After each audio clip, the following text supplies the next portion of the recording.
ការរួមភេទអាចមានផលប៉ះពាល់ផ្នែកផ្លូវកាយចិត្តនិងសង្គមដើម្បីយល់បន្ថែមអាចបែងចែកជាផ្នែកផ្សេងដូចជា 1. ផលប៉ះពាល់ផ្លូវកាយផលវិជ្ជមានជួយកាត់បន្ថយសម្ពាធឈាមនិងបំប៉នប្រព័ន្ធខ្លួនឯងជួយឲ្យដេកលក់ល្អដោយសារការបញ្ចេញហូរម៉ូន Oxytocin និង Endorphins ជួយឲ្យប្រព័ន្ធបេះដូងមានសុខភាពល្អផលអវិជ្ជមាន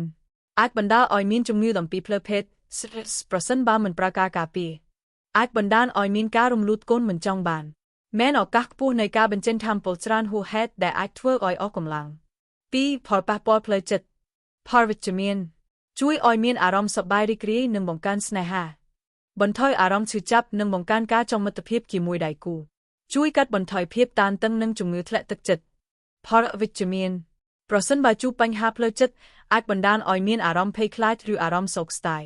ករណីការរួមភេទដោយគ្មានការព្រមព្រៀងអាចនាំឲ្យមានបញ្ហាផ្លូវចិត្តទាំងខ្លាំងការរំពឹងច្រើនពេកពីដៃគូអាចធ្វើឲ្យមានអារម្មណ៍ខកចិត្ត 3. ផលប៉ះពាល់សង្គមផលវិជ្ជមានអាចជំរុញការបង្កើតទំនាក់ទំនងបែបទំនើបនិងធ្វើឲ្យជីវិតគូស្រឡាញ់កាន់តែរឹងមាំជួយឲ្យមានការសន្សំស្នេហ៍និងភាពស្មោះត្រង់លើគ្នាផលអវិជ្ជមានប្រសិនបើមិនមានការរួមភេទលើសម្ភារៈកិច្ចអាចនាំឲ្យមានបញ្ហាទំនាក់ទំនងការរួមភេទដោយគ្មានការរួចចប់អាចបណ្ដាលឲ្យមានការរត់គេចពីទំនួលខុសត្រូវដូចជាការរំលូតកូន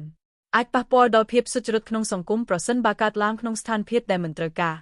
សេចក្តីសន្និដ្ឋាន